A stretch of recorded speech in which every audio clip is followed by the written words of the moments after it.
اللہ رب العزت نے قرآن کریم میں ارشاد فرمایا ہے،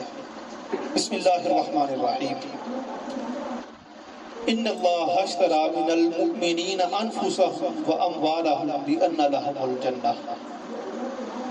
کہ بے شک اللہ رب العزت نے ایمان والوں سے ان کی جانیں خرید لی ہیں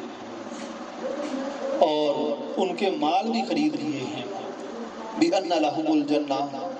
اس کے عوض ان کو اللہ رب العزت نے جنت عطا فرمائی ہے۔ کہ ایمان والوں کو جان دی اللہ نے ہے، مال دیا اللہ نے ہے، اللہ رب العزت فرماتا ہے کہ واپس میں اس کا خریدار ہوں اور میری بارگاہ میں اسے تم پیش کرو۔ اگر تم میرے حکم پہ میری بارگاہ میں خود بخود جان کو پیش کر دو گے، میں خرید لوں گا، اور میں پھر جسے خرید لیتا ہوں اسے پھر کوئی زوال نہیں آتا۔ آگے، یقاتلون فی سبیل اللہ، وہ جو اللہ کے راستے میں اپنی جان بیچ دیتے ہیں وہ اللہ کی راہ میں لڑتے ہیں،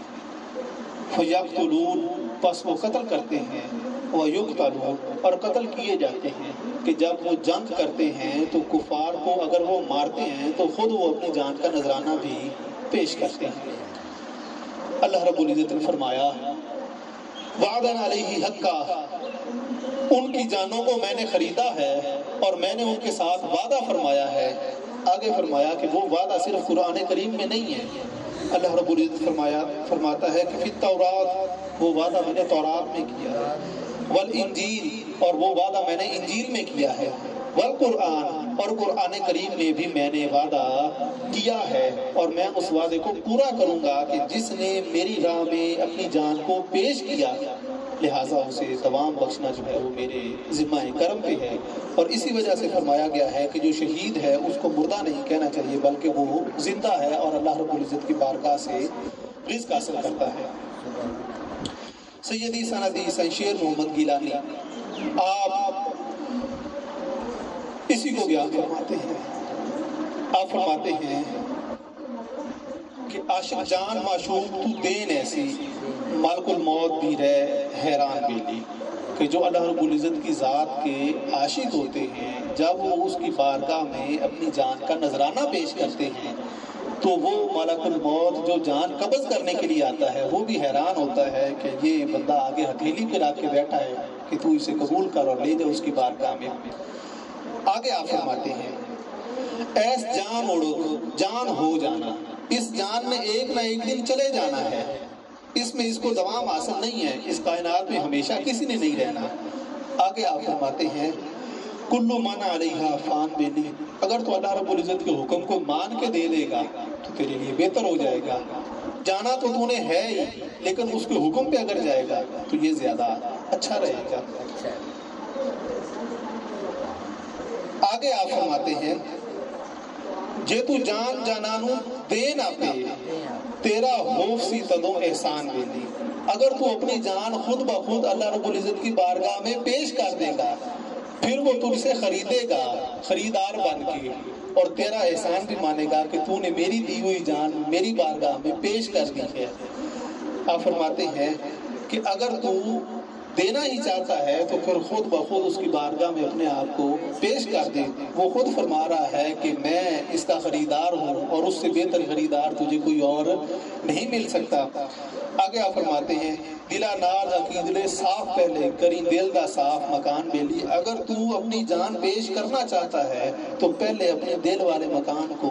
صاف کر، جب تو اس کو صاف کرے گا پھر اس کی بارگاہ میں تیرا دل آمادہ ہوگا کہ میں نے اپنی جان پیش کرنی ہے، کہ دنیا کی کوئی بھی منفعت تیرے سامنے ہیچ ہوگی، تیرے لیے اس کی رضا جو ہے وہ سب سے زیادہ افضل اور اعلیٰ ہوگی۔ اسی وجہ سے اللہ رب العزت نے فرمایا کہ یوم لا تنفع مال ولا بنون الا من اتى الله بقلب سلیم، کہ قیامت والے دن وہ بندہ کامیاب ہوگا جو صاف دل لے کے آئے گا، نہ مال فائدہ دے گا نہ اولاد فائدہ دے گی، صاف دل جو ہے وہ فائدہ دے گا۔ آپ فرماتے ہیں کہ اگر تو دل کو صاف کر لے گا اور اس کی بارگاہ میں جان کو پیش کر دے گا، وہ تیرا خریدار ہے اور اس نے تیرے ساتھ وعدہ کیا ہے کہ میں تیری جان خرید لوں گا۔ اللہ رب العزت نے آگے پھر ارشاد فرمایا، بسم اللہ الرحمن الرحیم، وَمَنْ أَوْفَى بِعَهْدِهِ مِنَ اللَّهِ، اللہ رب العزت سے زیادہ وعدے کو پورا کرنے والا کون ہے؟